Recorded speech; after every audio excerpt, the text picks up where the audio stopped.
Good afternoon, everyone, and good morning if you're on the West Coast. My name is Saki Cho, and you have just joined the webinar called Using Technology to Improve Access to Care for Health Care Centers. We are just going to wait a few moments and allow people to join, and then we'll begin the webinar shortly. Thank you.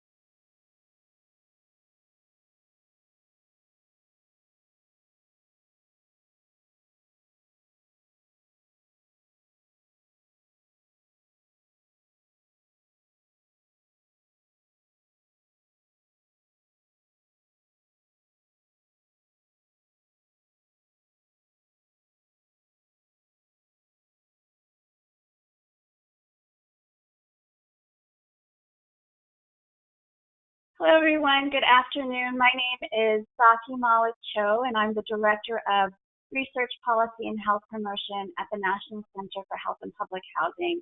And I'll be moderating today's webinar. I'm joined by my colleague, Vide Sandoval, who will be helping during the Q&A section. We'd like to welcome you and thank you for attending today's webinar, which is Using Technology to Improve Access to Care. We have two really great speakers, one from the North Central Texas Community Healthcare Center, which is in Wichita Falls, and the Tri-City Health Center in Fremont, California. Before we begin the presentation, I'd like to go over a few housekeeping items. The first is that this webinar is being recorded, so we've muted all of your lines, but we would like for you and encourage you to ask questions and make comments through the chat function. We're really very fortunate today to have some knowledgeable presenters on the webinar, and we'd like for you all to take advantage and get the most out of their time. During the Q&A, if you'd like to verbally ask a question, just use the raise hand icon so that Fide can unmute your line. And just as a reminder, the recording, the slides, and all of the resources that we discussed today will be emailed to you after the webinar, and we'll also post it on our website, which is nchph.org, and it usually takes us about a week to get the materials online. And also a reminder, please don't forget to answer the post-webinar survey at the end. Your feedback is very important to us.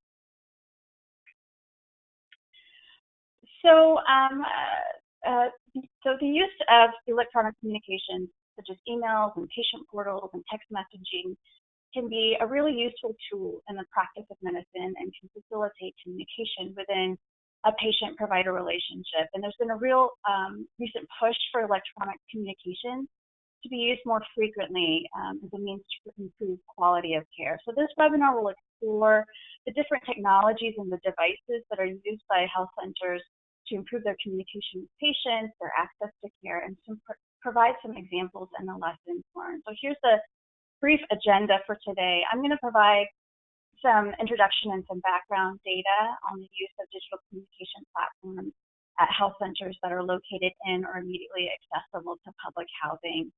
And then I'm going to hand it over to our speakers today. So our first speaker is Vicki Johnson. She's the Director of Compliance at the North Central Texas Community Healthcare Center, which is in Wichita Falls.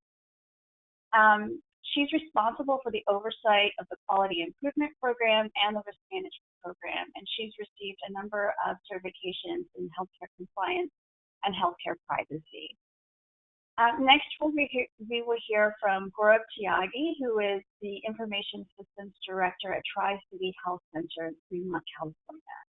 He has an extensive experience in support, implementation, and management of information systems, such as NextGen and eClinical work, and he's continuously trying to evaluate and implement new patient engagement tools. Mr. Tyagi received an MBA from UC Berkeley.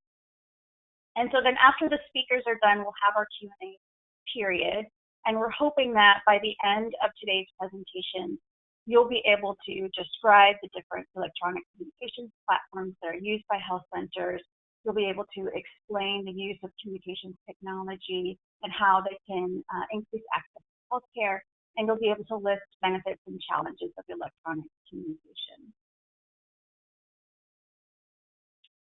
So for those of you that aren't familiar, the mission of the National Center for Health and Public Housing is to strengthen the capacity of federally funded health centers that are located in or immediately accessible to public housing. And we do that by providing training and technical assistance, research and evaluation, and services to build outreach and collaboration.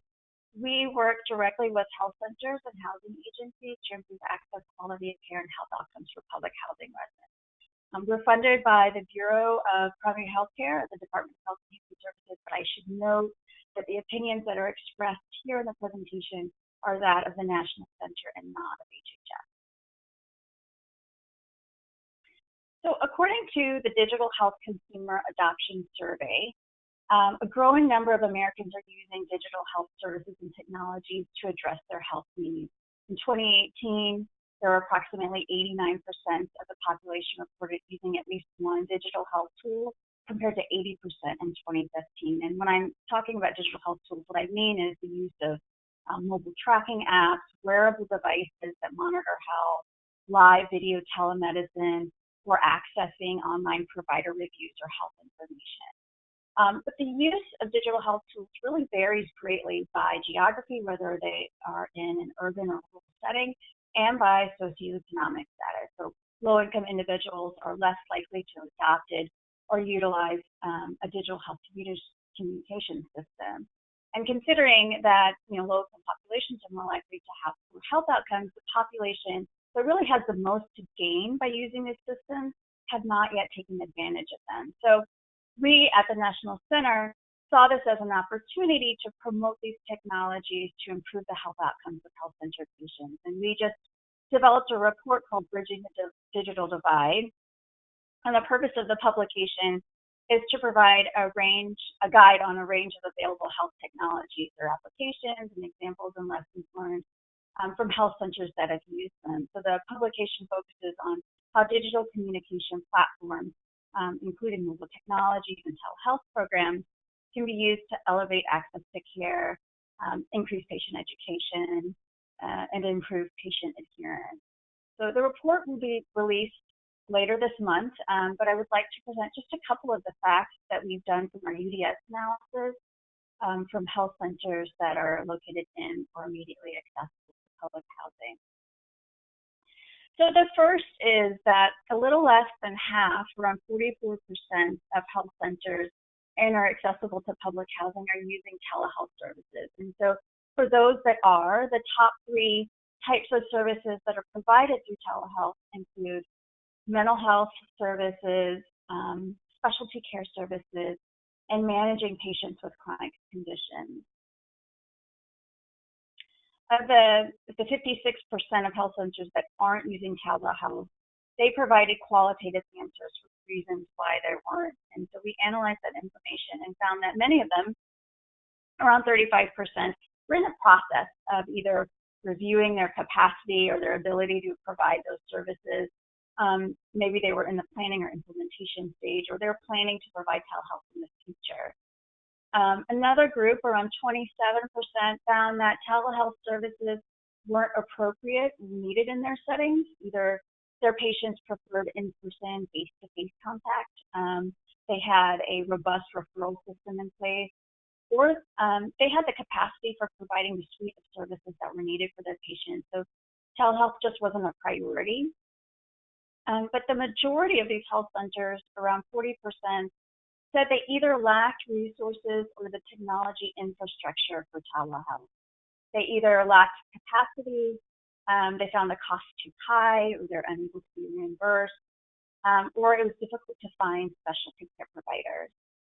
Or they lived in an area where there was limited broadband access or infrastructure, where their patients didn't have the technology to access or take advantage of telehealth. Now, as you may expect, the use of EHRs is almost universal at health centers. And health centers use the EHR system to communicate with the pharmacy, to provide alerts for drug allergies or interactions, or for reminders for preventive screening, tests, and other types of patient engagement. Around 81% use EHRs to exchange clinical information with other providers, and 83% use health IT to coordinate or provide enabling services. And that's particularly interesting considering that public housing residents are often in need of those types of services to address all of the social determinants of their health. So we looked at that portion of the data a little bit closer just to find out what types of enabling services were used most frequently via health IT. And we found that it was mostly for case management, for outreach, and for language translation, followed by transportation, care coordination, and referrals. And from our discussions with health center staff, we found that there are some perceived advantages of using digital health communications, which includes convenience, efficiency, patient satisfaction, and providing safe, high-quality care. And of course, there are challenges or disadvantages, and one of them is the resistance to change in the classic model of patient-provider interactions, and that's particularly an issue for the aging population. Again, issues with cost, as well as an increased volume of provider work and changes in workflow. But now I'm going to pass it on to our speakers today to provide us with some insights on what they're doing at their healthcare center and how they've addressed some of these challenges. So thanks, Fide. Can you please make Vicki the presenter? And a reminder to everyone to ask questions in the chat or raise your hand if you have a question while you're listening to the presentation. Thank you so much. Thank you. Thank you for allowing me to be here to be a part of this today. I'm really excited about being able to share some of this information with you today. Bear with me here for just a second here. Where'd the screen go? Sorry about this. There we go. It's like, where'd the slides go? Sorry about that. Okay, where'd we go? Where's my slides? Hold on. I apologize, having a little bit of difficulty here. Fide, have you made Vicki the presenter? Yes, but I don't see her. Give me one second. Pull my slides up. I'm just going to pull my slides up here. I was expecting it actually to be part of the webinar, but hold on one second here. I'm so sorry about this. No worries, Vicki. We always have technical issues. No problem. Yes, definitely, for sure, right? Okay, Here we go. All right, so my slides are now there. So I just want to talk a little bit about telemedicine in our qualified health center. And again, wait, hold on just a second, Vicki. Sure. You should see a pop-up that says "Show my screen." There we go. I did, yeah. I'm sorry to interrupt. So I'm gonna be sharing my screen, just because I can't see Vic. Oh yeah, now I can see her. I'm sorry. Yeah. Okay. So are we good now? Okay. So I wanted to just talk a little bit today about telemedicine in our federally qualified health center and some things that we have. I'm so sorry, guys. I'm sorry to interrupt. I can't see your screen, Vicki. I just see the. I don't think we can. Yeah. Okay, yeah, you should see a little pop-up that says "Show my screen" or accept, and I there did. we go. Now I can see it. Can you see it? Can you? Yeah. Now, do you see the little tab on the top that says "Display Settings"? If you can switch your view, yeah, there we go. Swap. Yeah, swap. There we go. Okay. All right, now let's try this. All right, there we go. We're so sorry, everybody. Okay, so anyway, I just want to talk a little bit today about telemedicine in our federally qualified health center and what it looks like and some things that we've come across, and just to share some things with you. So I wanted to talk to you a little bit about the disambiguation of it. We want to talk about some benefits and drawbacks of it, and also what our experience has been like with telemedicine, the licensure requirements that need to be considered, and also some billing considerations. These are things that maybe people don't always think about, so I just wanted to share those things. So telemedicine obviously is an effective tool to expand patient care access, which is one of the fundamental goals of our, or at least of our health center anyway. They're commonly referred to as e-visits. Telemedicine is the exchange of medical information from one location to another using an electronic communication platform. A lot of times this improves the health status of the patient. There's multiple applications that can be used for different services such as wireless tools, email, two-way videos, smartphones, other methods of communication, patient portal, which was mentioned earlier, different things like that. So just something to be aware of.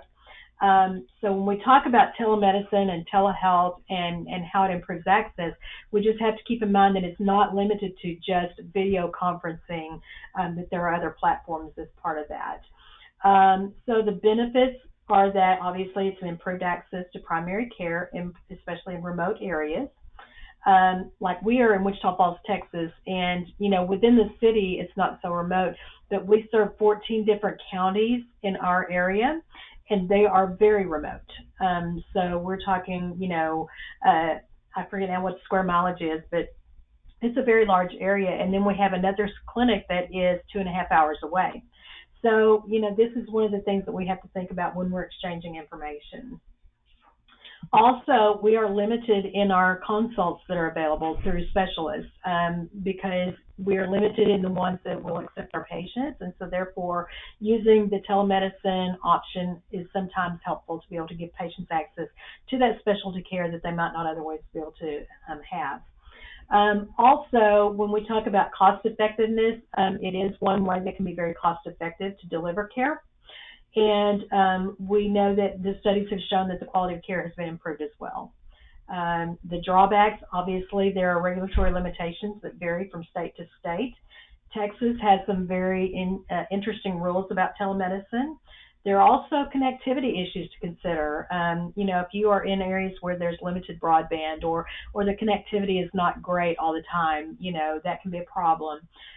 Also, sometimes patients perceive this kind of care through telemedicine as not quite as personal. Sometimes people want that face-to-face contact type care and being right there in person. And obviously, reimbursement can be very complex depending on which state that you're in and what the rules are. So as you can see, this is just a picture of what our 14 counties look like. Again, it's a very large area.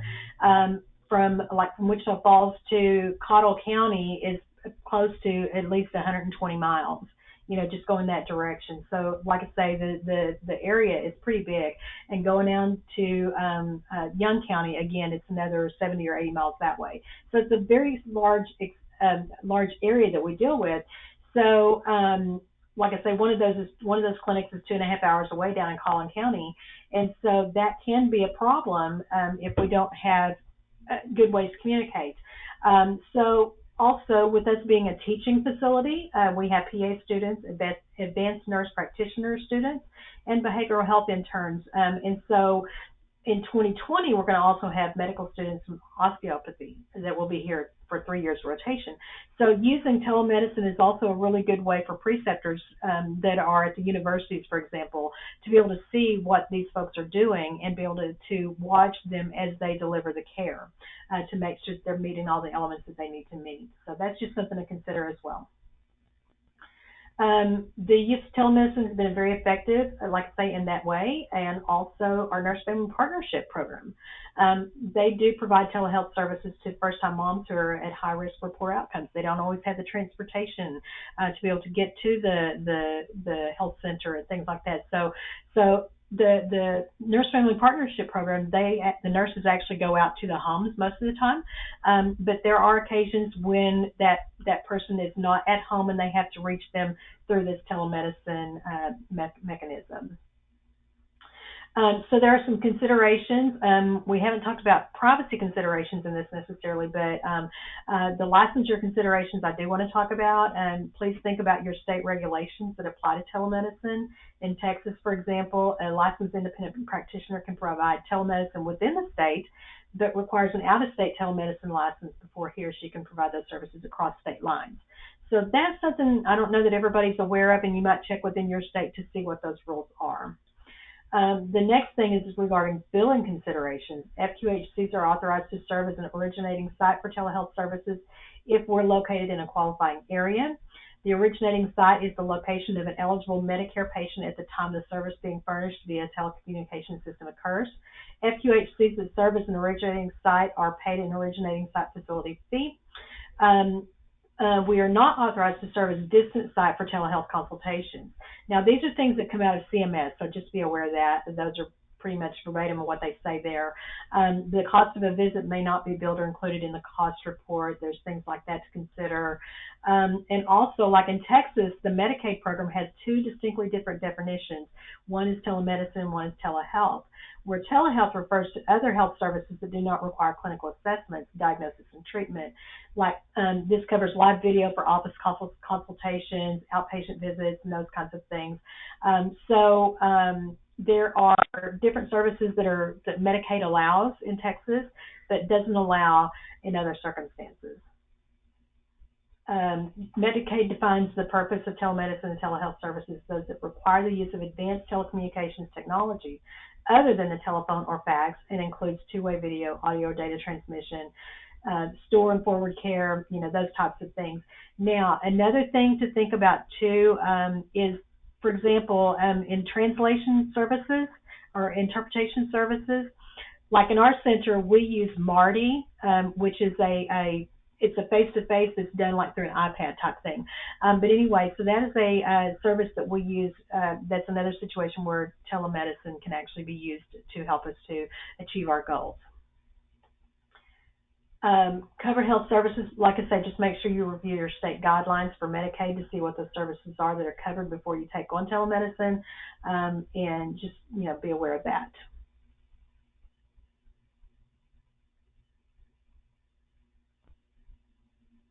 And with that, we are ready to turn it over to the next person. Okay, thank you so much, Vicki. We are now going to pass it on to Gorak. Okay, thank you so much, Saki and Fide, and thank you, NAMG, North American Management, for inviting me to present this presentation, this telehealth overview for our sites here in Fremont, California. And Vicki, that was amazing presentation. Learned a lot from your presentation, actually. Thank you so much for that. Hello, everyone. My name is Gaurav Tyagi. As Saki already announced, I am Information Systems Director at Tri-City Health Center in Fremont, and we are located in Fremont, California. Just wanted to make sure that you are able to see my screen. And one second, are you guys able to see my screen? And yes, I'm trying to make it like full screen, but it's not able. Let me see what's going on. If you push on slideshow, show me from the beginning. Oh yeah, there you go. And then switch it. And slide presenter. This is good? There we go. Looks good. Okay, perfect. So when I started with Tri-City Health Center around 3 years ago, I had no idea how the FQHC world is. I was working with Siemens, now Cerner, and I was mostly working in implementation and support of EHR applications. And I had no idea how an individual like me working in the information systems department can have this direct impact on the lives of people we serve. As I said, I had application implementation support experience, but I did not know how the data collected from these systems can uncover information that can lead to important business decisions. And Tri-City, specifically being in Fremont, California, is very competitive and has a great culture where it encourages their employees to think out of the box to improve community health, and think out of the box to start using new technology and encourage our staff and also our patients to reach to places where or start using this technology to be able to be able to improve the health outcomes. Um, as in our mission, we actually are committed to delivering excellent health services in a caring, nurturing, and respectful atmosphere, and improve the quality of life for the individuals and family in our community.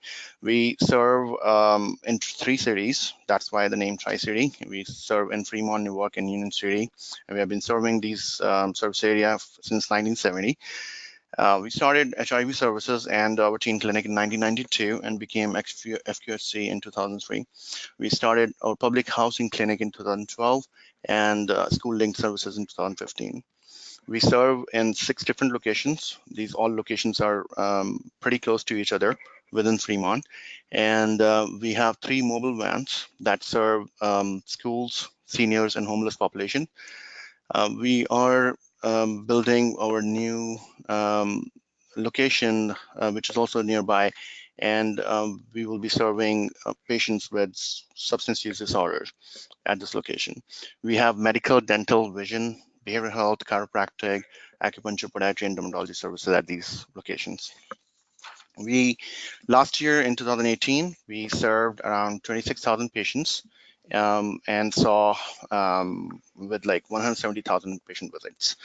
And out of those 26,000, we had 8,000 children and adolescents, and we had 18,000 adults. We 93% of our population or patient population is actually below 200% of poverty level, and 55% of patients identify as ethnic or racial minority. As far as the community impact go, we created 438 jobs last year, and then we also spent $30 million, and we lowered the cost for health center Medicaid patients by 22%. Now, talking about patient engagement, data has shown that it is as difficult to maintain or retain patients as it is to get new patients. And patient engagement can not only help us serve our patients better, but I don't know, hold on one sec, but can also help us retain our patients. Engaged patients feel that we care about them. And we have learned this from the data that we collected from our patients and the data that we see on a regular basis from our patients who use these patient engagement tools. Now, we have worked diligently on improving this engagement. Like we have implemented care message for appointment reminders, patient recalls, and patient wellness. We always thought, before we implemented care message, we thought, patients will not be using this and patients will be very overwhelming and by getting these messages and all that. But the idea that that one no-show that we could avert due to the reminder that we send, that one patient behavior that could be changed towards healthy eating due to that wellness education message we sent. And above all, one cancer patient diagnosed early that would have left undiagnosed otherwise because the patient was encouraged to get the mammogram done, change our thinking. So it turned out after we started using these messages that our patients love this way of communication. And we also make sure that we do not send these messages, a lot of them, to the same patient and at the same time. So we put some gaps in between. If we are calling a patient for their chiropractic visit, or we feel like they have been diagnosed with pain but were not referred to our chiropractor, for example, we send that message, and then maybe this patient also needs a dental visit. So we'll send that message after probably a week or so later. We don't want to overwhelm the patient by sending different messages at the same time. And Then we also implemented our patient kiosks about a year ago. Although it saves up a lot of time for our patients to check in, the adoption, we have not seen the adoption that good. There were two reasons for that. One, that we had to implement it in a very quick time frame due to the grant requirements, and we were not able to get proper staff buy-ins and user feedback. And due to this, there had been a lot of time spent for modifications in user interface. Now, a second issue with that was that we expected our already very busy staff to help patients check in using kiosks. In order to overcome these challenges, we are working towards getting volunteer help to increase patient adoption. We will also be rolling out the mobile app for our patients to check in from their mobile devices. And this option to check in from their mobile devices will be available right before the appointment, like 15, 20 minutes before the appointment, so that they cannot check in like much earlier. We also rolled out our patient portal in as part of our meaningful use initiative. That was about more than 2 years ago. We were not seeing a lot of enrollment and usage in the beginning, but we kept on encouraging and training our staff, and also kept on tracking and monitoring the usage. We did a lot of marketing, and all of this together helped us increase the enrollment and patient communication. The major issue with all this is that we see a very diversified population of patients that speak more than 20 different languages. And this is a huge barrier towards improving patient engagement, because uh, not there's no application out there that is out of the box coming up with all these different languages for all these patients. So far, what we have done is we have focused on a few languages such as Spanish, Chinese, Hindi, and Farsi that are spoken by many of our patients. Now, with respect to care message and patient kiosk and patient portal, I wanted to share some of the results with you. Results that show that we should continue using these tools to engage our patients. Now, 40% response rate, what does that mean? That means that 40% of our patients that we send these messages to replied back. That means the adoption and the patients are actually, at least 40% of our patients are actually looking forward to get these messages from us. And since we started this not more than like 6 to 7 months ago, and having a 40% response rate, I give it, it's a good response rate. And more we educate our patients, more the patient knows about this, we will probably be looking at 70 to 75% response rate. Now, 75% responded yes to recall messages. That means that when we send a recall message to a patient that, hey, you know what, you had your mammogram done like 2 years ago. Now you're due for a mammogram, and patient said, okay, and we also asked like if it would be okay for our staff to call you to book an appointment, and the patient says yes, and that means that patients are looking forward for these reminders, for these recall messages. Now, with regards to patient portal, more than 40% of our patients use patient portal, and they communicate with more than 80% of our physicians. Again, the usage and enrollment was very low in the beginning, but I'm proud that we were able to increase it to that level.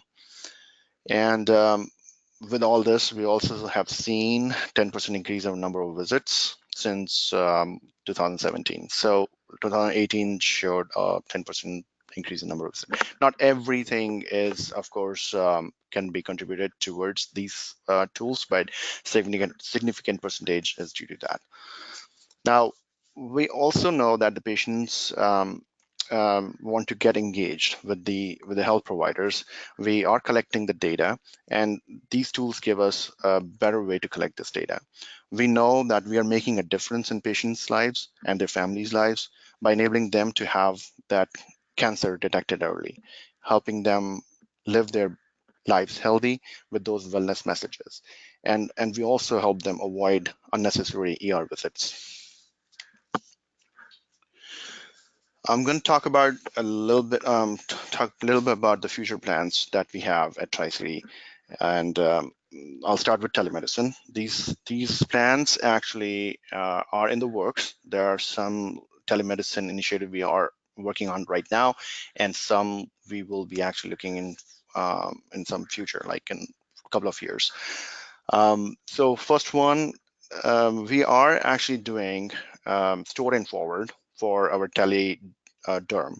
We have implemented dermatology specialty.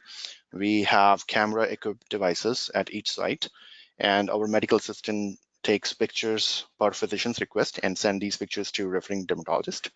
And now referring dermatologist provides consult and send a treatment plan back to our provider. Now, if the further evaluation is needed, patient is scheduled to see that same dermatologist at one of our site. So we bill for the dermatologist on site, and we get the consults from the same dermatologist as a referring dermatologist. So it's a contracted service. It's a third-party contracted service, and the third-party contract service, and I think the dermatologist comes to our sites one day in a month, and we schedule all our patients that day. That requires a further evaluation. Now, for the second part of telemedicine, we do telepsych, and we are in the process of doing a pilot at one of our sites.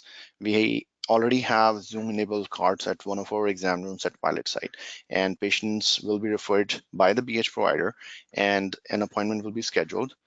The Zoom appointment between the psychiatrist and patient will begin at the predefined time. Now, we also are thinking about integrating our services between sites. Right now, there's a soft handoff.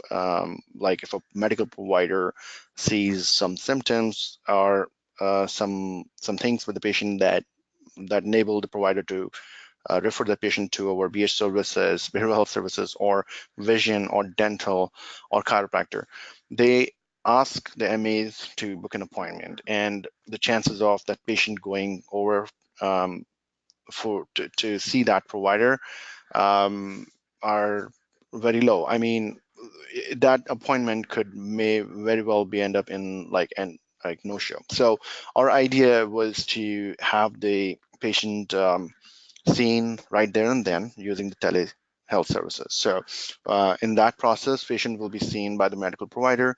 If medical provider sees a need to connect to the patient to one of our specialty providers, patient will be taken to the pre-designated telehealth exam room in the same site, and providers will be engaged using telehealth. Now, MA can dilate the eyes, they can take intraoral pictures for the dentist, they can even take the x-ray of the tooth. And our providers will be sitting in one location and providing these services on site. This way we'll not need any appointments, and we'll not see any missed opportunity. For remote monitoring, we are also, again, we have a lot of high utilizers. We see patients with high blood pressure, diabetic patients. We want to control these patients, their diabetes and their hypertension, but we do not have tools to do that. We are planning on getting in these devices for our patients. We're planning on doing a pilot to provide these patients with these devices so that they can take their blood pressure, check their sugar level, and check their weight and other vitals at their home. And data will be monitored daily, and patients will be reminded to use these devices if they have not taken the reading as advised by the provider. Now, we are in the process of going live with Epic. We'll be going live with Epic in 2019, December. And with Epic, we will be implementing Epic on-demand care, where patients will be able to conveniently speak with their providers. Now, patients will only need to complete an online health questionnaire, and a virtual visit will be scheduled via MyChart. MyChart is a patient portal for Epic. And with that, patients will be able to take care of their health at their convenience. Now, this is the future where Tri-City is headed. Thank you.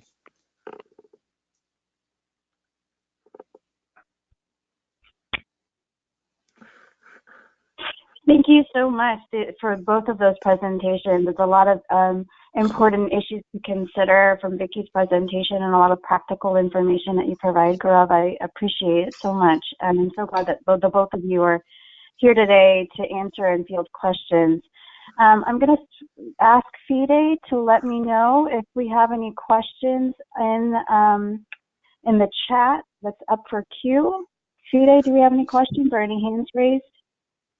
So far we don't have anything. Okay, I'm going to ask one quick question to Gaurav, which is, you mentioned that that you implemented the check-in kiosk and you ran into some challenges with staff buy-in because you were on a kind of a rushed timeline to implement the technology. I was just wondering if you could just describe a little bit more about like how much time you had to turn this around and how you would have tried to explain at what point would you would expand the timing so that you could get the buy-in that you needed to make this run a little bit smoother. Right. So if we had more time, I would have actually involved all our users and, for example, clinic managers and our front desk super users and our MA super users at the vendor selection process. We selected the vendor because the vendor was the same vendor who was hosting our EHR solution, and they came up with this application. And since there was this piece of like the system that is very well integrated, we went ahead with them. Not that the application was bad, but again, if we had more time, we would have actually talked through this with all the users, got their feedback, what kind of patients we see, what kind of questions we should be asking at to what population. Because when a patient comes to a front desk, they are actually front desk is very well equipped in looking at patient demographics and asking the right questions and presenting the right forms.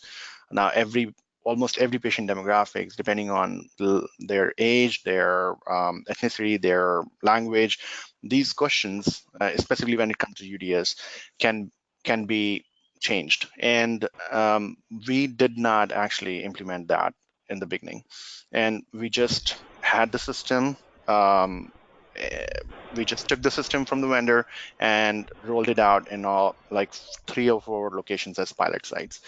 And we started running into issues because our patients were not using it, and whoever was using it was actually giving us feedback onto improving how this application can be improved. And it took a lot of back and forth with the vendor, and we were able to fix or modify the application as desired.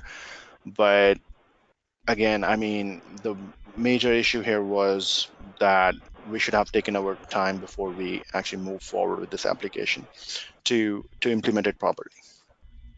Does that answer the question? I'm sorry. Yes, definitely. Thanks so much for that. And so just to get a sense of, were you running on, was it 6 months? Was it 4 months? What were you working on?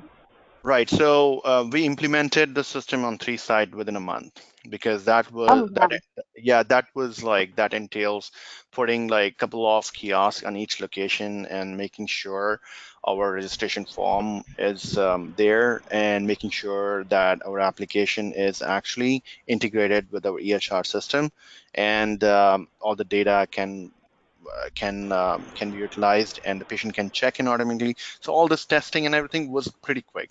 That was not the issue. The issue was like, how do we modify it or customize it based on the appointment event type, based on the appointment based on the appointment event type, based on what the patient demographics is, and so on and so forth. So I would like to, this is Vicki. I would like to add to what he's saying there. We are actually getting ready to implement a kiosk here as well for our patients to do the check-in.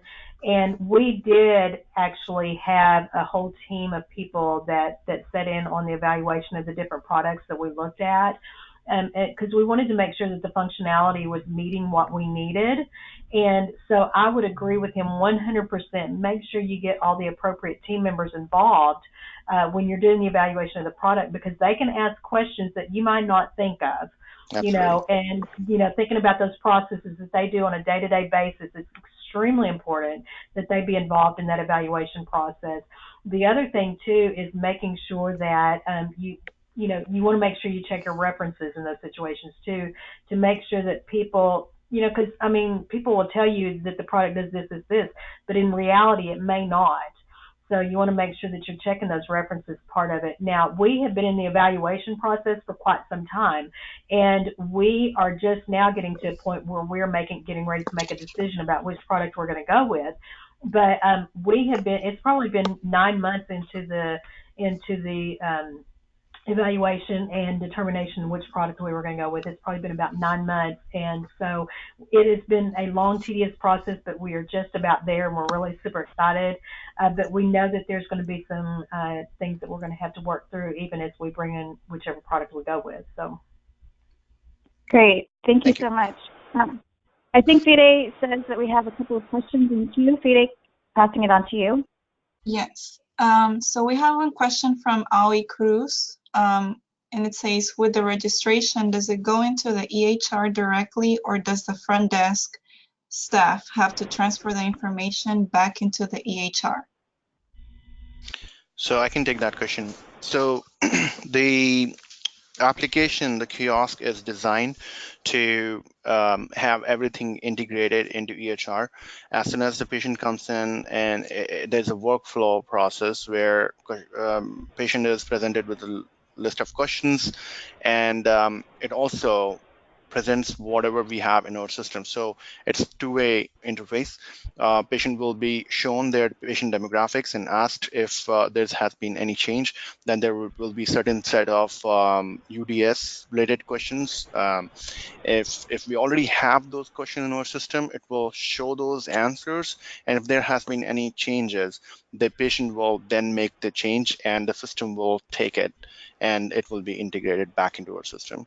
Now, there are some points where a front desk may need to be involved. Like, for example, we have not implemented I think the credit card. So if the patient doesn't have insurance, I believe, then they will have to see the front desk. And if the patient has a copay, then they have to see the front desk. And the kiosk will tell them that your check-in cannot be completed at this point. Please see the front desk for further help. Does that make sense? Or answer the question? Okay. So thank you. We have another question from Jacqueline Thompson. And Ali Cruz just said that yes, it did answer her question. So the question is, in regards to the language barrier you mentioned, have you considered using a service such as the language line interpreters for a fee of course on an as needed basis? Right. So we are using interpreters, but we are not using an application for that. We are using physical interpreters. We ask them to come to our site for our patients when they have no appointments. We can definitely look into an application that can help us interpret.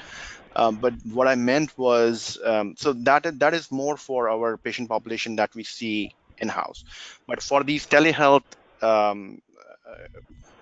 related engagement, patient engagement, the application that we are using for telehealth, or application we're using for this purpose, needs to come up with options for these languages.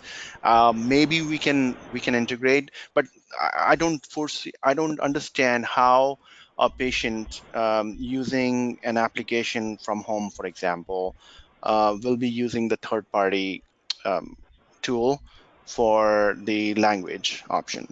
So maybe we will have to use a third party to integrate with this application, for example. But I'm not sure if that is something can be done at this point. But yes, if there's something, we will definitely look into it. All right, thank you. We have another question from Melissa Chem. Her question is, were any of your patients an older population and are not familiar with technology? If so, how do you reach out to those patients? So yes, and again, Vicky can also share her experience. But in my experience, I think we have, I would say, maybe like 10 to 15% of our population is older population. And older, by older, I mean more than 60 years of age. And those those population, we depend on people who take care of these patients, the caretakers, and we have the care teams in house as well that that actually takes care of their panel. So if there are older patients in the patient population, and they are not very well adapt to the usage, the telehealth usage or technology usage, then we have to depend on the care taker, or we'll have to go back to our original. And again, I mean, if there are people on this in this forum right now who have like older population, and I see the pain, and you cannot hope to implement this application or these applications for 100% of your patients. I would like to add to that as well. Our population here also is probably about 15 to 20% that is above the age of 65. And as far as the technology goes, many of them are very resistant to the use of technology for any of those processes, because they're afraid. One of the things is, it's not so much that they're not savvy enough to do it. It's part of it is that they're afraid of their information being out there that somebody's going to get hold of their information without their permission, and so they're very leery of any devices like that. I'd like to follow up with you, Vicki, on that issue of privacy. We often get questions from either behavioral health providers or community social service providers on the appropriate way to interact with this information and without violating HIPAA. Can you speak a little bit, to how your health center has navigated those privacy issues? Yeah, so one of the things is you can address it through your consent forms. That's one of the ways that you can address it. When the patient reviews that consent form for their treatment, part of that is the use of telehealth services, and that is explained to the patient very clearly, especially related to behavioral health, that these methods are used sometimes. And so the big thing, I think, is just explaining to the patient in a way that they can understand it and making sure that it's included in that consent form. Great, right. thank you. One comment I have to make in addition to that is also, I think this is more also in terms of like opt-in rather than opt-out. So our system, especially for care messaging, we had patients opting in. We gave the option to the patients who want this type of communication and reminders for their appointments. So that gives some idea on the consent that they want to get these. So great, thank you so much. Fide, do we have any other questions? No, not anymore at the moment. Okay, well, thank you so much. I'd like to thank our presenters for joining us today and for all of this really valuable information. I just wanted to remind everyone on the call today that you can visit our website if you want to participate or get information on upcoming learning collaboratives and webinars and publications that we provide. It's nchph.org. And you can join our mailing list to receive updates on other resources. And also, if you have social media or social media contacts, please follow us on Twitter, Facebook, or subscribe to our YouTube channel for information related to health, specifically for public housing residents. If you have any training or technical issues or support that's needed, please feel free to contact us here. We're happy to help you. And again, I'd like to thank all of our panelists for a really informative webinar. We will send an updated set of slides to all of the participants, and it'll be available on our website. Thank you so much for joining today. Thank you, Thank you. Thank you, Vicky. Thank you, Fide. Bye-bye. Thank you.